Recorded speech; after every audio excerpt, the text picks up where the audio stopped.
That's where the money is. That's where the real money is.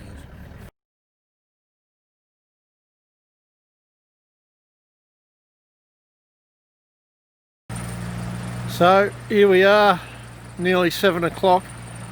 Our big expedition into the outback. Here comes the first truck.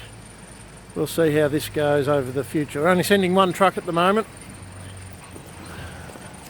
The outback's got a fair bit of tucker on it, and we're taking 559 12-month-old ewes up there to on adjustment. So we're paying a rate per head per week, and we'll see how that goes. So we're just doing the first deck. He's right up the front there, filling up pens. It's the driver. These trucks hold about 650, I suppose, depending on the size, between 550 and 700. I'll just shut that so they don't run out. Do a quick walk around.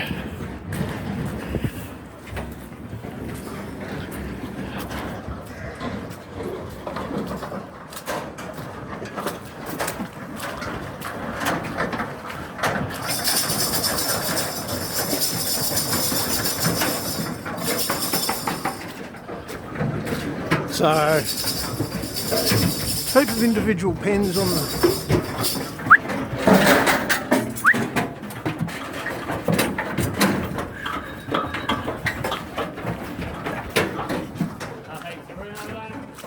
Beg your pardon?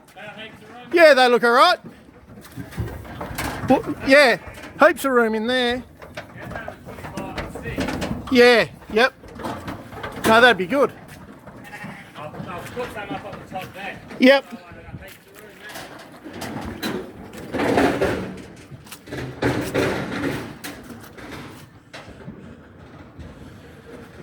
So Graham Howell, he's a livestock carter from over at Avoca. I don't know how many of these he's got. I think he's got 3 or 4 of those trucks. Run all over Australia, over to the west, up north.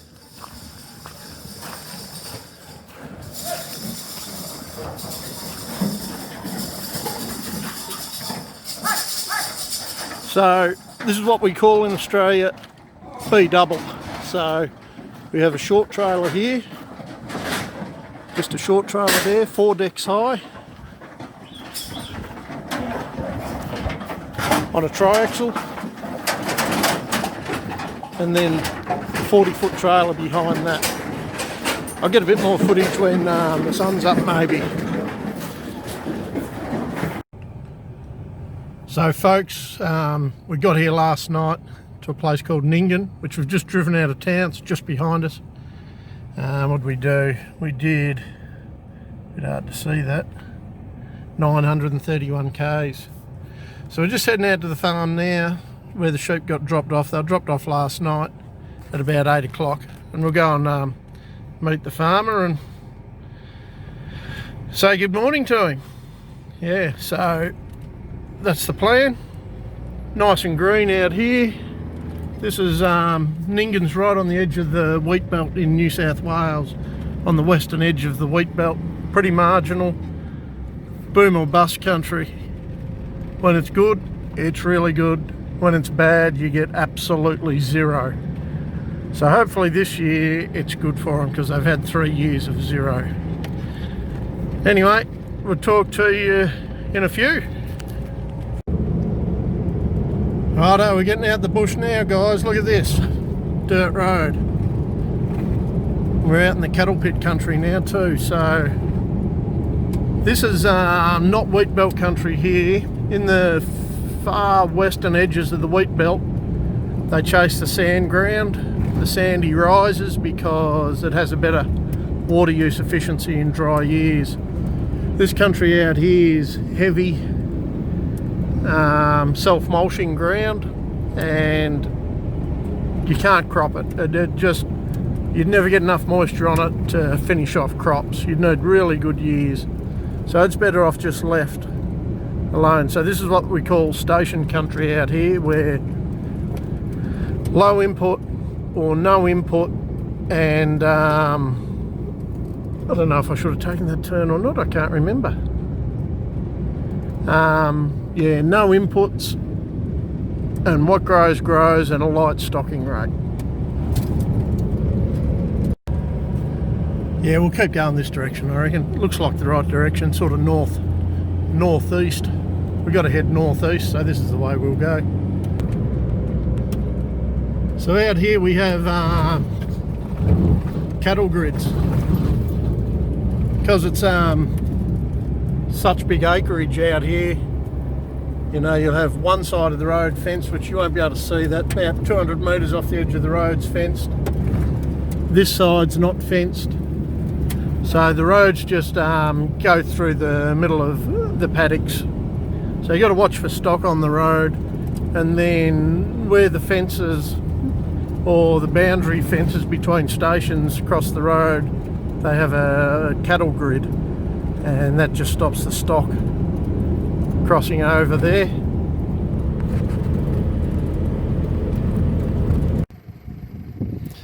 So I'll just show you, I spoke before about cattle pit country. So the paddocks are that big out here, and the farms are fairly large, you know, 20, 30,000. He just told me about a farm next door is 80,000 acres. And to fence these roads is just too much fencing. So the roads just go through the middle of the paddocks. This fence here it might be a boundary between two properties, or it might be just an intermediate fence fencing two paddocks on the one farm. So on the roads, sorry about the wind, on the roads they have what they call cattle pits. You got to be careful your feet don't fall down here. They just put those grids across the road, and the animals aren't able to get across the grids, and it keeps the paddock stock proof from one side to the other. And they keep them pretty well maintained. You can scoot across these at 80 or 90 k's an hour, no worries at all.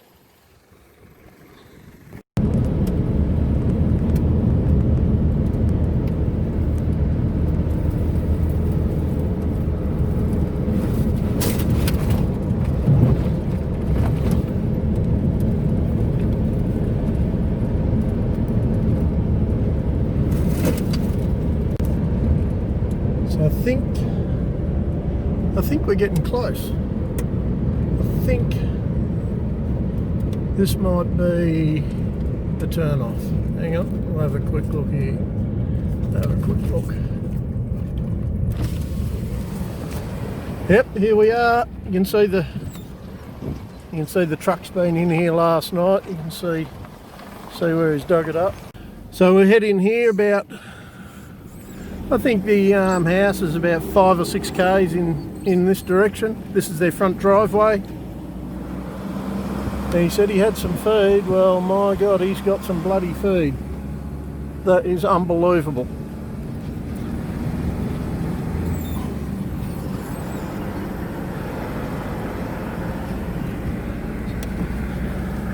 So we'll get in here and we'll meet up with him, and we'll take a few pictures of the sheep, and hopefully he shows me what he's going to do with them and where he's going to put them.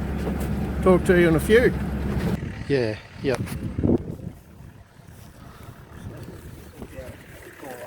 Couple leaf clover, that fella. He's just got the Yep. little cuts out of the leaf and that. Yep. And there's another one with a big round leaf on it. I'll show you. So once you get feed on this country, like at home, when it dries off, we get a rain, our dry feed's done. Gone, yeah.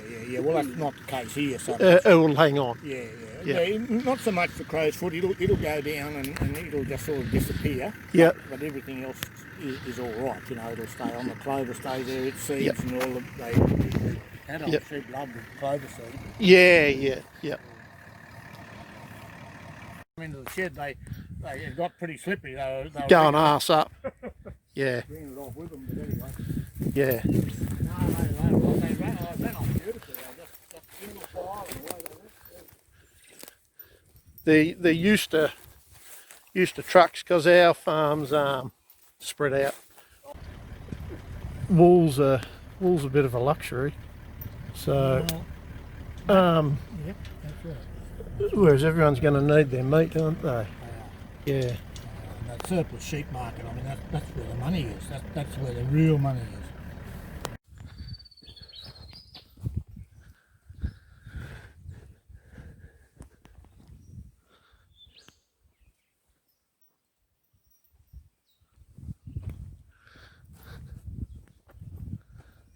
Plenty of budgerigars, they all nest along the creek here. And all that. See, all of this was bloody dead 2 years ago, wasn't it? It was, yeah. And it's funny, you know, like on this, on our heavy country, like we destock this when it gets really dry. There's nothing here. On this black ground. Yeah, on this black heavy country. Then you go back up around the house and the wool shed there, and we've got stock up there. Yeah. But this country, we destock it. Yeah, it just can't. You know, Can't handle it. Can't handle it. Yeah. So I just had morning tea with farmer that owns this place here, who's going to look after our sheep for us for a few months, and time to head home. We'll get a halfway home. What is it? Here we go. 11 o'clock. We get halfway home today and make it home tomorrow. So this is the wool shed facilities here. Nice yards, undercover yards there for working in, and this is the main shearing shed in there. Beautiful big facility, loading ramp out the side, and pretty much when he took me out the paddock to show me the sheep, what you see on the sides of the track here, that's what the paddocks are like all through. So we put 560 up here, and they're in a 800 acre paddock now. He's going to just let them settle in the 800 acre paddock, and then he's got another 1,000 acre paddock next door that he's going to push them into with feed on it like this. So I'm pretty happy with that. Anyway, we'll wander on, and I'll talk to you later. Well guys, that's a bit of an insight of what we've been up to for the last couple of days. First time we've taken sheep on such a long distance for adjustment, but anyway, we thought we'd give it a go. So you know the outback in Australia is doing pretty well when all the rivers are running like this. This one's little weir here to provide a bit of water for Nyngan, the town, and it's just pouring over the overflow. 12 months ago when we were up here, this was nothing but a dehydrated cesspit, but it looks beautiful at the moment. Wildlife are there.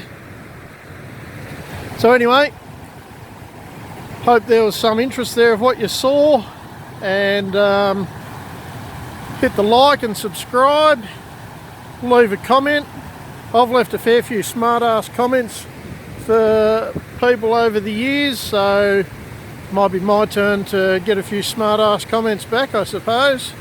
Anyway, catch you in the next one.